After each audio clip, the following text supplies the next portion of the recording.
Hello everyone, welcome back to practice mock. I hope आप सब बहुत अच्छे होंगे, मस्त होंगे और आप सबकी तैयारी बहुत अच्छी चली होगी। दोस्तों, आज के इस वीडियो में मैं आपसे एक बहुत ही इंपॉर्टेंट कॉन्सेप्ट डिस्कस करने वाला हूं, जिससे एग्जाम में जनरली क्वेश्चंस पूछ लिए जाते हैं। तो दोस्तों, आज के वीडियो से पहले मैंने 2 और वीडियो बनाया था, जिसमें हमने ये डिस्कस किया था कि आपको स्टैटिक इंडिटर्मिनेसी किस तरीके से फाइंड आउट करनी है। तो एक वीडियो में मैंने आपको बताया था कि अगर आपको बीम के केस में डीएस की वैल्यू बतानी है तो क्या सिंपल तरीका है। एक तो मैंने आपको कन्वेंशनल मेथड बताया था कि फार्मूले से आप किस तरीके से डीएस की वैल्यू बताओगे। दूसरा मैंने आपको एक और बताया था, एक ट्रिक बताया था किस तरीके से आप बीम के केस में डीएस की वैल्यू आप आसानी से बता सकते हो। इवन वो इतना सिंपल ट्रिक था ना कि आप क्वेश्चन देखते ही विदाउट पेन यूज किए आप आसानी से आंसर तक पहुंच सकते हो। तो उसी तरीके से उसके बाद मैंने फ्रेम के केस में डीएस की वैल्यू बताया था कि आपको फ्रेम के केस में किस तरीके से डीएस की वैल्यू फाइंड आउट करना है। उसमें भी मैंने आपको 3 मेथड बताए थे और तीनों मेथड आप देखोगे ना कि तीनों, एक तो फार्मूला बेस्ड मेथड जो कन्वेंशनल मेथड है जो आप लोग फॉलो करते हो, उसके बाद मैंने 2 और मेथड बताया था कि किस तरीके से एग्जाम में अगर फ्रेम से डीएस की वैल्यू पूछा जाए तो आप आसानी से बता पाओ। आज के इस लेक्चर में मैं ये बताने वाला हूं कि किस तरीके से आपको डीएस बताना है in the case of 2D trust. मैं बता रहा हूं आप इसे 2D ट्रस्ट की बात मैं करने वाला हूं इस वीडियो में, ठीक है। 2D ट्रस्ट में आप किस तरीके से स्टैटिक इंडिटर्मिनेसी की वैल्यू फाइंड आउट करोगे, ठीक है। तो आपको बताना है स्टैटिक इंडिटर्मिनेसी की value in the case of 2D trust, ठीक है। तो वो ट्रस्ट के केस में एज सच बहुत कोई ऐसा ट्रिक तो नहीं है, आप बोल सकते हो। जैसे मैंने आपको बीम के केस में बताया था कि बहुत ही सिंपल ट्रिक था, आप आसानी से क्वेश्चन निकाल सकते हो एग्जाम में। लेकिन ऐसे ट्रस्ट के केस में ऐसा कोई ट्रिक नहीं है। लेकिन हाँ, 2 मेथड मैं आपको बताऊंगा जिससे आपको एग्जाम में क्वेश्चन सॉल्व करने होंगे, और ये दोनों मेथड आना जरूरी है, ठीक है। क्यों आना जरूरी है दोनों मेथड, ये भी मैं आपको बताने वाला हूँ। तो जो पहला मेथड है, देखो पहला जो मेथड है फार्मूला बेस्ड मेथड, ठीक है। पहला जो मेथड है ये फार्मूले पे बेस्ड है। आपको ये पता होना चाहिए जो डीएस की value in the case of trust, ये कितना डीएस इक्वल टू कितना m + RE - 2j, ठीक है। ये सिंपल फार्मूला है। इसमें क्या है कि अगर हम बात बोले सीधे डीएस की वैल्यू अगर आपको बताना है तो आप क्या काउंट करो, नंबर ऑफ मेंबर काउंट कर दो, नंबर ऑफ मेंबर काउंट कर दो, और नंबर ऑफ क्या एक्सटर्नल रिएक्शन काउंट कर दो, और नंबर ऑफ जॉइंट काउंट कर दो। उसके बाद ये सिंपल फार्मूला यूज कर दो, ठीक है। ये सिंपल फार्मूला यूज करो और आसानी से आप क्या बता पाओगे, डीएस की वैल्यू बता पाओगे, ठीक है। और सिंपल, एकदम सिंपल फार्मूला, और एग्जाम में इससे क्वेश्चंस बन जाते हैं। इसलिए मुझे लगता है एक बार आपको बस काउंटिंग बतानी, किस तरीके से M, RE और J की वैल्यू काउंट करना है, ठीक है। एक मेथड सिंपल से ये, अभी मैं एग्जांपल के थ्रू इसको देख लूंगा किस तरीके से आपको अप्लाई करना है। बट अभी बस ये देखो कि डीएस का जो फार्मूला है, वापस मैं बता रहा हूँ डीएस 2D ट्रस्ट की बात मैं कर रहा हूँ, ठीक है। अभी मैं फ्रेम की बात नहीं कर रहा हूँ, या फिर अभी मैं 3D ट्रस्ट की बात नहीं कर रहा हूँ, सिंपल 2D ट्रस्ट की बात करो, जिसमें जेई के एग्जाम, चाहे आप SSC की प्रिपरेशन कर रहे हो, ठीक है, या किसी भी जेई का प्रिपरेशन कर रहे हो, तो जनरली जो एग्जाम में क्वेश्चन पूछे जाते हैं वो 2D स्ट्रक्चर पे पूछे जाते हैं। 3D का मैं अलग से बनाऊंगा वीडियो, लेकिन अभी इस वीडियो में बस मैं 2D ट्रस्ट की बात कर रहा हूँ। तो जो पहला फार्मूला है वो कितना, डीएस इक्वल टू कितना है, M + RE - 2j, जहाँ पे M क्या है, number of member interest, J क्या है, नंबर ऑफ जॉइंट्स है, और R क्या है, सर यहाँ पे देखो RR का कोई यूज नहीं है, ठीक है। यहाँ पे आप देखना RR का कोई भी यूज नहीं है, ठीक है। यहाँ पे आपको RR का कोई भी यूज नहीं है, ठीक है। तो आप इसको हटा दो, ठीक है। M + RE है, ये कितना है, ये RE है, ठीक है। RE क्या है, नंबर ऑफ एक्सटर्नल रिएक्शन, ठीक है, number of external reaction, right.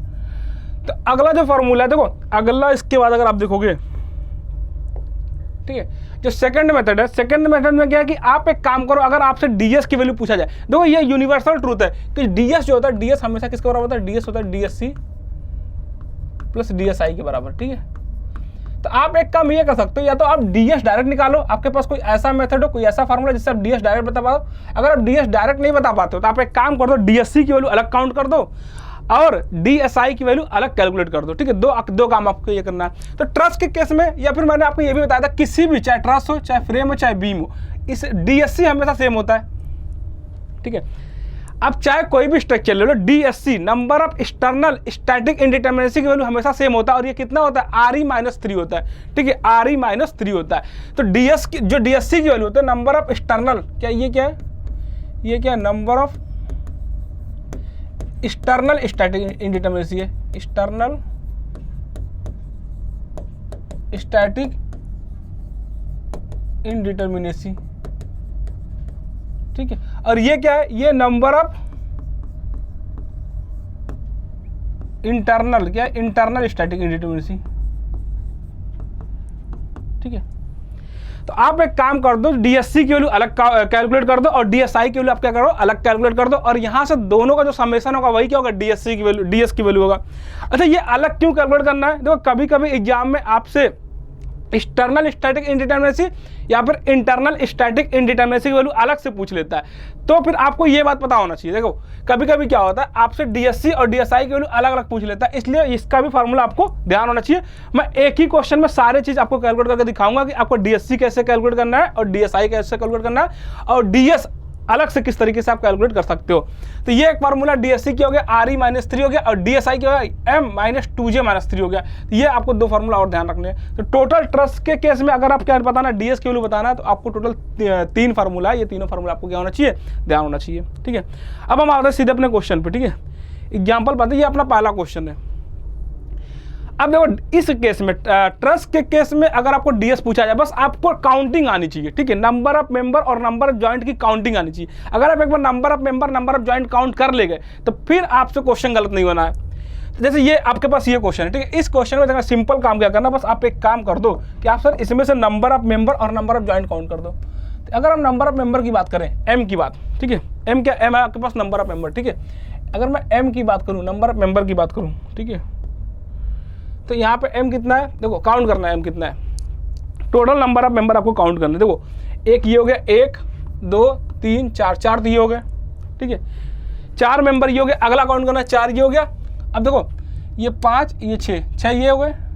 ठीक है, अब देखना ये 7 ये 8 1 9 1 10, ये 10 मेंबर हो गए। ठीक है, तो आपको बस काउंटिंग आनी चाहिए। डीएस अगर निकालना आपको in the case of trust, 2D trust. ठीक है, तो 4 तो ये हो गए रेक्टेंगल वाले, फिर इसके बाद ये 4 तो 6 6 2 8 8 2 10। ठीक है, एम के कितनों के 10 हो गया, एम के कितनों के 10 हो गया। अब आप काउंट कर दो R, number of reaction R कितना है। ठीक है, आर बताना कितना है। अच्छा, यहाँ पे नंबर ऑफ एक्सटर्नल रिएक्शन कितना है, यहाँ पे 2 है, यहाँ पे नंबर ऑफ एक्सटर्नल रिएक्शन ये 2 हो गया, और यहाँ पे 2 ये हो गया। ये क्या हिंग सपोर्ट है, अगर ये हिंग सपोर्ट है तो आर यहाँ पे कितना हो गया, आर के वैल्यू यहाँ पे कितना है, अगर ये हिंग सपोर्ट है तो आर की वैल्यू यहाँ पे 2 है, और यहाँ पे आर की वैल्यू अगेन कितना 2 है। ठीक है, ये आपको पता होना चाहिए। तो total number of external reaction कितना हो गया, 4 हो गया। ठीक है, आर कितना हो गया, 4 हो गया।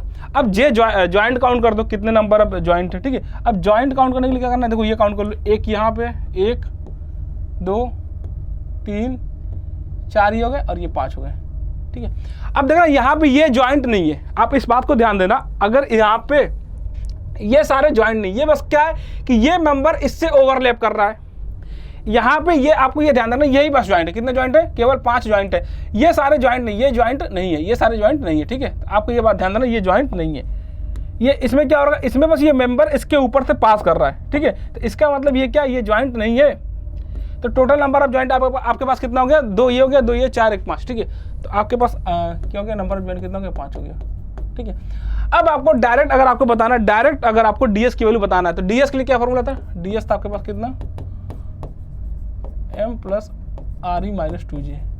राइट, तो आप नंबर ऑफ मेंबर काउंट के लिए 10, RE कितना हो गया 4 -2 इंटू J, J कितना हो गया 5।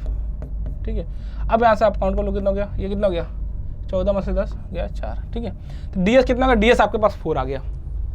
ठीक है, ये तो आपके पास डायरेक्ट फार्मूला वाला हो गया। अब अगर आपको बताना इसी चीज़ को, ठीक है, अगर अब आपको इसी चीज़ को बताना डीएससी और डीएसआई अलग अलग कैलकुलेट करके। ठीक है, तो अगर अब आपको डीएससी प्लस डीएसआई अलग अलग कैलकुलेट करना है, तो क्या करोगे आप। ठीक है, अब देखना क्या, डीएससी कितना, डीएससी हमेशा कितना था, RE-3 होता है। अब RE कितना, RE वापिस से नंबर ऑफ कितना, नंबर ऑफ एक्सटर्नल रिएक्शन कितना है, 2 ये 4। डीएससी कितना हो गया 4 -3 कितना हो गया 1। और डीएसआई कितना हो गया, डीएसआई क्या था, M-2J-3। राइट, और एम की वैल्यू कितना, एम की वैल्यू अभी आपने काउंट किया था कितना, 10।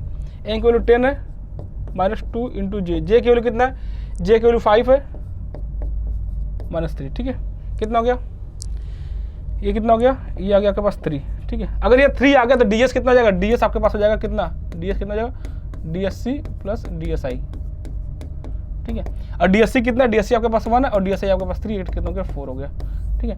तो इस तरीके से आप क्या कर सकते हो, आप देखो डीएस की वैल्यू अगर आपसे डायरेक्ट बताना हो तो ये फार्मूला यूज कर लो, ठीक है। और कभी भी अगर आपसे पूछ ले कि एक्सटर्नल स्टैटिक इंडिटरमिनेसी या फिर इंटरनल स्टैटिक इंडिटरमिनेसी, तो आपको ये फार्मूला से जाना ही पड़ेगा, ठीक है। इसलिए आपको ये भी फार्मूला ध्यान होना चाहिए, डीएससी की वैल्यू अलग से क्या और डीएसआई की वैल्यू अलग से क्या। In the case of 2D truss, मैं ट्रस की बात कर रहा हूँ, वापस मैं बता रहा हूँ। अब बीम और फ्रेम पे मैंने एक अलग वीडियो आपके लिए बना रखा है, ठीक है, आप उसको देखना। बीम वाले में तो मैंने बहुत ही सिंपल ट्रिक बताया, बाकी मैंने फ्रेम के भी केस में 3 मेथड बताया किस तरीके से आप 3 अलग तरीके से डीएस की वैल्यू आप काउंट कर सकते हो, ठीक है। ट्रस वाले केस में ऐसा कोई अलग से ट्रिक नहीं है, लेकिन आप ये देख लो किस तरीके से आपको काउंटिंग करनी है, और ये फार्मूला आपको ध्यान होना चाहिए। अगर आपको फार्मूला ध्यान है तो ट्रस के केस में ज़्यादा कुछ टफ क्वेश्चन बनता नहीं है कि वहाँ पर कोई ट्रिक बताया जाए आपके लिए। सिंपल क्वेश्चन, आप सिंपल काउंटिंग कर पाओगे, तो यहाँ पर बहुत ज़्यादा कोई दिक्कत वाली बात तो है नहीं, ठीक है। यहाँ पर सिंपल आप अपने ही फार्मूला से क्या कर सकते हो, आंसर आसानी से बता सकते हो। सिंपल देखो, आप एम काउंट कर लो। आप अगर आप एम काउंट कर लिए, कितना एम, देखो किस तरीके का काउंटिंग, बस आप चेक कर लो किस तरीके से काउंट करना है। पहले आप कर लो, एक ये हो गया, ठीक है, एक ये हो गया। अब देखो 2 3 4 5 6 7 8 9, 9 तो ये हो गया, 2 ये हो गया 11, 2 ये हो गया 13, 2 ये हो गया 15 और एक ये हो गया 16, ठीक है, 17 18, ठीक है। एम कितना हो गया, 18 हो गया। फिर से काउंट कर लो, ठीक है, फिर से काउंट कर लो। पहले ये काउंट कर लो, 1 2 3 4 5 6 7 8 तो ये हो गया, ठीक है। 9 10 11 12 तो ये हो गया, ठीक है। 12 2 14 2 16 2 18, 18 ये हो गया, ठीक है। तो टोटल नंबर आप कितने मेंबर हो गए, 18 हो गए, ठीक है। ये काउंटिंग आपको आनी चाहिए। अब क्या कर लो, आप नंबर ऑफ जॉइंट काउंट कर लो। तो जॉइंट काउंट करना और भी आसान है। जॉइंट में क्या करना, आप ये काउंट कर लो। तो एक जॉइंट ये हो गया, एक जॉइंट ये हो गया, एक जॉइंट ये हो गया, 2 3 4 5 6 7 8 9, टोटल नंबर ऑफ जॉइंट कितने हो गए, टोटल नंबर ऑफ जॉइंट आपके पास 9 हो गए, ठीक है। आर काउंट कर लो, आर कितना है, आर आपके पास वापस यही 2 है, एक ये है, 2 रिएक्शन यहाँ पे मिलेंगे आपको, 2 और रिएक्शन यहाँ पे और 2 रिएक्शन यहाँ पे मिलेंगे, ठीक है। तो आर कितना हो गया, आर टोटल हो गया 4, ठीक है। बस आपको अगर ये काउंटिंग आनी, सीधे फार्मूला में वैल्यू पुट करो और क्या कर लोगे, आसानी से आप आंसर निकाल लोगे। अब देखो पहला जो डीएस, जो डायरेक्ट बताना है, जो डायरेक्ट फार्मूला आपको बताना है डीएस के लिए, डायरेक्ट क्या है, डायरेक्ट आप चेक कर लो, क्या डायरेक्ट डीएस क्या करोगे, कितना लगोगे, m + r - 2j, ठीक है। मैं यहाँ पे ये नहीं बता रहा हूँ कि m कहाँ से आया, r कहाँ से आया या j की वैल्यू कहाँ से आई, ठीक है। इसके लिए आप अलग से चेक करना, बट अभी आप बस सिंपल ये देखो कि आपको किस तरीके से काउंटिंग करनी, जिससे आपका एग्जाम में काम चल जाए, ठीक है। अदरवाइज मैं आपको ये भी बता सकता हूँ कि m की वैल्यू m कहाँ से आ रही है, r कहाँ से आ रही है, j की वैल्यू कहाँ से आ रही है, ठीक है। ये फार्मूला बना कहाँ से, मैं अभी इस पर जा ही नहीं रहा हूँ। अभी सिंपल आप ये चेक कर लो कि आपको अगर एग्जाम में ऐसे क्वेश्चन मिल गए तो आप किस तरीके से क्वेश्चन सॉल्व कर सकते हो और अपना सही आंसर आना जरूरी, किस तरीके से आप सही आंसर तक पहुँच पाओगे, ठीक है। तो डीएस कितना, m आपने काउंट किया तो m कितना, m आपके पास 18 है, r कितना आपके पास है, r आपके पास 4 है, m + r - 2 × j, j की वैल्यू कितना, j की वैल्यू आपके पास 9 है, ठीक है। अब मैं तो कितना, 18 4 22 - 18 कितना हो गया, अगेन 4 हो गया। अब यही सेम काम आपको क्या करना, दूसरे वाले फार्मूला से करना है, ठीक है। यही सेम काम आपको क्या करना है, दूसरे वाले फार्मूला से करना है, जिसमें आपको एक्सटर्नली अलग कैलकुलेट करना है और इंटरनल डीएस की वैल्यू क्या करना है, अलग कैलकुलेट करना है। तो आप देखो दूसरे वाले केस में क्या करोगे, डीएससी अलग निकाल दो। डीएससी मैंने आपको बताया RE - 3, ठीक है। और आर की वैल्यू कितना है, आर की वैल्यू आपके पास कितना, आर की वैल्यू आपके पास 4 है, 4 - 3 कितना हो गया, 1 हो गया, ठीक है। और यही सेम काम डीएसआई आप अलग से कैलकुलेट कर दो, m - 2j - 3, ठीक है। यही काम करना है, ये आपसे अलग, ये आपके पास अलग फार्मूला है। और m की वैल्यू कितना है, m की वैल्यू आपके पास 18 है, -2 × j की वैल्यू कितना है, j की वैल्यू आपके पास 9 है, -3, ये कितना हो गया, ये +3 हो गया। अगर ये +3 हो गया, अगेन आपके पास क्या हो जाएगा, अगेन आपके पास ds निकाल दो, ds कितना हो जाएगा, DSC + DSI, राइट। और DSC कितना आपके पास है, DSC आपके पास 1 है, ये 1 हो गया, और ये कितना, ये 1 + 3 ये आपके पास हो गया 4, ठीक है। और मैं आपको बता दूं, ये सारे क्वेश्चन जो मैं आपसे करवा रहा हूँ एग्जांपल्स, ये सारे ESC के प्रीलिम्स में पूछे गए क्वेश्चन है। तो ये ऐसा मत देखना कि बहुत सिंपल क्वेश्चन है, बस सिंपल कैलकुलेट आप कर पा रहे हो, बट ये सारे क्वेश्चन ESC के प्रीलिम्स के हैं, ठीक है। तो और ऐसे ही क्वेश्चन आपके क्या कर सकते हैं, आपके स्टेट AJ में भी पूछे जा सकते हैं, क्योंकि ये बहुत टफ क्वेश्चन नहीं है। आपको बस काउंटिंग आनी चाहिए किसकी, नंबर ऑफ मेंबर की और नंबर ऑफ जॉइंट की, ठीक है। अगले क्वेश्चन में चेक करो, सेम वही काम करना, बस आप ये बता दो कि नंबर ऑफ मेंबर कितना है, इसमें नंबर ऑफ जॉइंट कितना है। तो इसमें m की वैल्यू को कैलकुलेट कर दो, कितना m कितना हो जाएगा, देखो 1 2 3 4 5 6 ये हो गया, 7 8 हो गया, 8 2 ये हो गया 10 और 2 ये हो गया 12। नंबर ऑफ मेंबर 12 हो गया। नंबर ऑफ जॉइंट कितने हो गए काउंट करना, एक ये हो गया 1 2 3 4 5 6 और ये 7। नंबर ऑफ जॉइंट 7 हो गए। और नंबर ऑफ एक्सटर्नल रिएक्शन कितने हो गया, एक्सटर्नल रिएक्शन आपके पास 2 यहाँ पे हिंज है और 2 यहाँ पे, ठीक है। तो 2 यहाँ पे हो गए और 2 यहाँ पे हो गए। तो नंबर ऑफ एक्सटर्नल रिएक्शन कितने हो गए 4 हो गए। बस अगर आप ये कैलकुलेट कर लिए, सिंपल क्या करना, आपको फार्मूला में पुट करना, वैल्यू आप आसानी से निकाल सकते हो। देखो क्या करना, डीएस निकालना। डीएस आपके पास कितना है, डीएस मैंने आपको बताया था m plus R minus 2g। ये किसके केस में, ये 2D ट्रस्ट के केस में है, ये फार्मूला 2D ट्रस्ट के केस में है, ठीक है। तो m आप काउंट करो, m कितना है, m आपके पास 12 है, तो 12 ये हो गया, m 12 हो गया, और r कितना r 4 हो गया आपके पास, और माइनस 2 इंटू जे 7 हो गया, ठीक है। कितना हो गया 12 4 16 माइनस 14 इक्वल टू 2, ठीक है। यहाँ पर 2 आ गया। अब यही सेम काम आप क्या कर दो, अगर आपसे एक्सटर्नल इंडिटरमिनेसी या फिर आपसे इंटरनल इंडिटरमिनेसी पूछा जाए, एक्सटर्नल या फिर इंटरनल इंडिटरमिनेसी पूछा जाए, डीएससी क्या करोगे, आर ई -3 करोगे। आर ई को आपके पास कितना है, आर ई को आपके पास 4 है, -3 कितना हो जाएगा 1 हो जाएगा, ठीक है।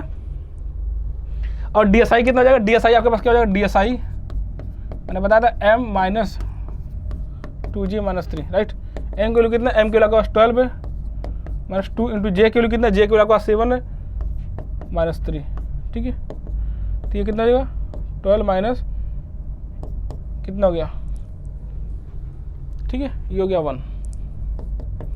यहाँ से आप क्या कर सकते हो, यहाँ से आप डीएस बता सकते हो, डीएससी प्लस डीएसआई, और ये सिंपल हो गया कितना 1 + 1 कितना हो गया 2 हो जाएगा, ठीक है। आप देखो 2 आपका आंसर यहाँ से भी मिल जाएगा, और 2 आपका आंसर क्या मिल जाएगा, यहाँ से भी मिल जाएगा, ठीक है। सिंपल सवाल है, बट हाँ इससे क्वेश्चंस एग्जाम में पूछ लिया था, इसीलिए मुझे लगता है आपको पता होना चाहिए किस तरीके से काउंटिंग करनी है, ठीक है। इतनी प्रैक्टिस होनी चाहिए कि आप क्या कर पाओ, क्वेश्चन देख के स्क्रीन पे आप बता पाओ नंबर ऑफ मेंबर कितने, फिर नंबर ऑफ जॉइंट कितने। आपको वहाँ पे क्वेश्चन को कॉपी में ड्रा करने का टाइम नहीं होगा कि आप पहले क्वेश्चन को कॉपी में ड्रा करोगे, फिर number of member, number of joint count करोगे। आपको स्क्रीन में देख के ही काउंट करना पड़ेगा नंबर ऑफ जॉइंट और नंबर ऑफ मेंबर को। सिंपल सवाल है, बस कुछ नहीं, काउंटिंग में वापस से बात बोले, इस ऐसे क्वेश्चनों में डीएस में अगर आपको ट्रस्ट के केस में डीएस होता है, बस नंबर ऑफ आपको क्या करना है, नंबर ऑफ मेंबर और नंबर ऑफ जॉइंट काउंट करने आना चाहिए। काउंट कर लो कितना हो गया, 1 2 3 ये हो गया, 4 5 6 7 8 9 10 11 12 13 और 14, ठीक है। अब देखो ये 15 यहाँ तक हो गया, ठीक है। अब यहाँ पे देखो ये नंबर, ये जॉइंट बनाया गया, यहाँ पे यहाँ स्पेशल जॉइंट यहाँ पे बनाया गया। ये जॉइंट ऐसा नहीं था, अभी तक मेंबर क्या रहा, अभी तक मेंबर ऐसे एक दूसरे के ऊपर से पास कर रहे थे बस, ठीक है। अगर वहाँ पे जॉइंट पिछले वाला, अगर आप पिछले वाले एग्जांपल में देखोगे तो यहाँ पे कोई भी जॉइंट नहीं दिया गया। जॉइंट नहीं दिया गया मतलब क्या होगा, एक मेंबर दूसरे मेंबर के ऊपर जस्ट क्या करोगे, जस्ट पास कर रहे होंगे। लेकिन यहाँ पे देखो जॉइंट बनाया गया है। अगर यहाँ पे जॉइंट बनाया गया, इसका मतलब ये एक जॉइंट काउंट किया जाएगा। इसका मतलब यहाँ पे ये टोटल कितने में, ये टोटल 4 मेंबर काउंट होंगे, ठीक है। यहाँ पे देखो जॉइंट बनाया गया, इसका मतलब क्या हो गया, यहाँ पे चारों मेंबर आके मीट कर रहे होंगे, तो अब टोटल नंबर ऑफ मेंबर की काउंटिंग क्या होगी, यहाँ पे 4 मेंबर काउंट किए जाएंगे, ना कि 2। देखो फिर से आप काउंटिंग देखो, चेक करना, 1 2 3 ये हो गया, 4 5 6 7 8 9 10 11 ये हो गया, 12 13 14 ये हो गया, 15 ये हो गया, ठीक है। और 4 ये 15 4 कितना हो गया 19 हो गया। एम के वैल्यू कितना, एम के वैल्यू 19 हो गया, ठीक है। अब जे काउंट कर लो, जे कितना, अब जे के लिए क्या करना, नंबर ऑफ जॉइंट आप आसानी से काउंट कर सकते हो। कितने जॉइंट है, एक ये हो गया, 1 2 3 4 5 6 7 8 9 10 11 और ये 12। नंबर ऑफ जॉइंट कितना हो गया, 12 हो गए, ठीक है। और आर ही कितना हो गया, number of external reaction count करो कितना हो गया। हिंग है तो वापस से 2, ये भी हिंग है, 2 रिएक्शन, ये भी हिंग है, कितना रिएक्शन 2 रिएक्शन, तो 2 ये हो गया, 2 ये हो गया, और ये 2 कितना हो गया 6 हो गया, ठीक है, 6 हो गया। और अब आपको क्या करना, पहले मेथड से आप बताओ डीएस कितना है, डीएस बता दो कितना, m plus R minus 2g, right. m आपने काउंट कर लिया, m कितना 19 है, m 19 है। r की वैल्यू कितना, r की वैल्यू 6 है, -2 इंटू जे की वैल्यू कितना, जे की वैल्यू 12 है, तो 19 और 6 25, 25 माइनस कितना 24 कितना 1 हो गया, ठीक है। सिंपल यही सेम काम आपको क्या करना, दूसरे वाले मेथड से करना। आप दूसरे वाले मेथड से, अच्छा दूसरा मेथड क्यों जरूरी है, क्योंकि आपसे कभी कभी डीएससी और डीएसआई की वैल्यू पूछ लेगा अलग से कि डीएससी कितना है, डीएसआई कितना है। तो आर माइनस 3, आर की वैल्यू आपको पता कि कितना 6 माइनस 3 कितना हो गया, अब 3, ठीक है। और डीएसआई कितना हो गया, डीएसआई आपके पास कितना हो गया, m -2g -3, ठीक है। एम की वैल्यू कितना, एम की वैल्यू आपके पास कितना 19 -2 इंटू जे की वैल्यू कितना, जे की वैल्यू आपके पास 12 है -3, राइट। ठीक है, अब अगले का काउंट करना, अब कितना हो जाएगा 19 और ये कितना हो गया, ये हो गया आपके पास 19 और ये कितना हो गया 24 में 3 गया 21, ये हो गया -2। तो आप एक चीज़ और ध्यान देना कि ऐसा नहीं कि डीएससी की वैल्यू डीएसआई की वैल्यू जो आपका निगेटिव भी आ सकता है। और देखो यहाँ पे ही वो डीएसआई की वैल्यू क्या आ रहा है, निगेटिव आ रहा है, और डीएस आपस से आपके पास कितना हो जाएगा, डीएस क्या हो जाएगा डीएससी प्लस डीएसआई। ठीक है, तो आपको ध्यान देना ऐसा नहीं कि डीएसआई की वैल्यू निगेटिव नहीं आ सकती है, तो डीएसआई का वैल्यू निगेटिव भी आ सकता है। निगेटिव आने का क्या मतलब है, इतने नंबर ऑफ मेंबर क्या है, इतने नंबर ऑफ मेंबर डिफिशियंट है किसमें, स्ट्रक्चर में, क्या करने के लिए, स्ट्रक्चर को इंटरनली डिटर्मिनेट बनाने के लिए। तो ये निगेटिव वैल्यू आ सकती है। तो डीएससी कितना हो जाएगा, डीएससी 3 माइनस कितना 3 - 2 कितना 1 हो गया। वहाँ से भी कितना रहा, तो 1 आ रहा था, तो यहाँ से क्या हो गया डीएस की वैल्यू कितना हो गया 1 हो गया। ठीक है, तो अब देखो वापस से क्या हो गया, यहाँ पे भी 1 आ रहा है डीएस और यहाँ पे भी आ रहा है 1। ठीक है, तो आपको ये तीनों फार्मूला क्या होना चाहिए, आपको तीनों फार्मूला पता होना चाहिए। ठीक है, तीनों फार्मूला क्या होना चाहिए, पता होना चाहिए। सिंपल सवाल है, बस क्या करना है, ये काउंट करने आना चाहिए बस। अगर ये चीज़ अगर आपको आ गया तो फिर क्वेश्चन में कुछ है ही नहीं, फिर आप क्वेश्चन आसानी से क्या कर सकते हो, निकाल सकते हो। ठीक है, अगला एक और क्वेश्चन, आप उस पर भी आ जाओ। ठीक है, अगर आप इसको भी काउंट कर लिए तो समझ जाओ कि आपको डीएस निकालने में कोई दिक्कत नहीं है, आप एग्जाम में आसानी से डीएस बता पाओगे। किसके केस में, ट्रस्ट के केस में, 2D ट्रस्ट के केस में। ठीक है, अब आप इससे क्या करना, नंबर ऑफ मेंबर काउंट कर लो। ठीक है, नंबर ऑफ मेंबर काउंट कर लो, कितना हो जाएगा, देखा काउंट करना कितना हो गया, तो 1 2 3 4 5, तो ये हो गया 6 7 8 8 यहाँ तक हो गया। अब देखना 9 10 11 12 ये हो गया, फिर 13 14 ये हो गया, 14 2 ये 14 2 16 16 2 18 18 2 20। ठीक है, 20 हो गया। ठीक है, फिर से काउंट करना, देखो फिर से काउंट कर लो एक बार, फिर से काउंट कर लो, कितना करना, कुछ नहीं करना, आप इसको काउंट करो 1 2 3 4 5 ही हो गया, 5 6 7 8 ही हो गया। ठीक है, 9 10, ठीक है, 11 12 13 14 14 15 16 17 18 19 20, एम के कितना होगा 20 हो गया। अब क्या करना, आपको नंबर ऑफ जॉइंट काउंट करना है। नंबर ऑफ जॉइंट क्या कर लो, आप आसानी से काउंट करो, कितना जाएगा नंबर ऑफ जॉइंट, वो चेक करना। 1 ही हो गया, 2 3 4 5 6 7 8 9 और ये हो गया 10। आपके पास नंबर ऑफ जॉइंट कितना हो गया 10। Number of external reaction count करो, कितना हो जाएगा, 2 यहाँ पे और 2 यहाँ पे, 2 ये हो गया और ये भी क्या है, ये भी 2 हो गया, हिंग गया तो क्या हो गया 2 हो गया। ठीक है, नंबर ऑफ एक्सटर्नल रिएक्शन कितना हो गया 4। ठीक है, अब आपको क्या करना, डीएस बता दो, सिंपल कितना हो गया, m + r - 2g, right. M की वैल्यू बता दो कितना, एम की वैल्यू आपके पास कितना 20 है, एम की वैल्यू 20 है, तो एम कितना होगा 20 प्लस एम 20 हो गया, प्लस आर कितना है 4 - 2 इंटू जे की वैल्यू कितना है, जे की वैल्यू आपके पास 10 है, तो अगेन कितना होगा 24 - 20। ठीक है, 4 हो गया। अब आपको यही सेम काम क्या करना है, डीएससी प्लस डीएसआई अलग अलग कैलकुलेट करके बताना है। ठीक है, तो डीएससी कितना हो गया, डीएससी आपके पास r - 3 मतलब 4 - 3 कितना हो गया 1 हो गया। और डीएसआई कितना हो गया, डीएसआई कितना हो गया m - 2g - 3, राइट। और m के लिए कितना, m के लिए आपके पास 20 है, 20 - 2 इंटू जे के लिए कितना, जे के लिए आपके पास 10 है -3। ठीक है, कैलकुलेट कर कितना हो गया, ये वैल्यू हो गया 3। ठीक है, ये कितना हो गया 3। अगर ये 3 आ गया तो डीएस कितना हो गया, डीएस हो गया आपके पास डीएससी प्लस डीएसआई, राइट। और डीएससी कितना आपके पास 1 है और ये 3, डीएस कितना हो गया 4 हो गया। तो आप देखो यहाँ से भी कैलकुलेट करके कितना आएगा, डीएस की वैल्यू 4 आएगा। ठीक है, आप यहाँ से कैलकुलेट कर लो या फिर आप यहाँ से कैलकुलेट करो, बाकी फार्मूला आपको तीनों याद होना चाहिए। ठीक है, देखो ये एक तरीका है डीएस कैलकुलेट करने का, किसके केस में, 2D ट्रस्ट के केस में। और मैंने इसके पहले बीम और फ्रेम पे अलग वीडियो बना दिया है, उस पर आप चेक करना, वहाँ पे मैंने आपको ट्रिक भी बताया किस तरीके से आपको डीएस की वैल्यू कैलकुलेट करना है। बाकी इसमें एज सच कोई ट्रिक नहीं है, लेकिन आपको ये क्या होना चाहिए, तीनों फार्मूला आपको ध्यान होना चाहिए, ताकि अगर आपसे कभी भी डीएससी और डीएसआई की वैल्यू अगर आपसे अलग से पूछा जाए, अगर डीएससी डीएसआई की वैल्यू अलग से कैलकुलेट किया जाए तो भी आप उसको क्या कर पाओ, बता पाओ।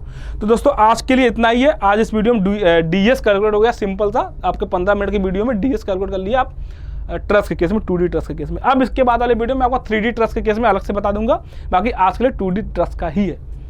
So thank you everyone.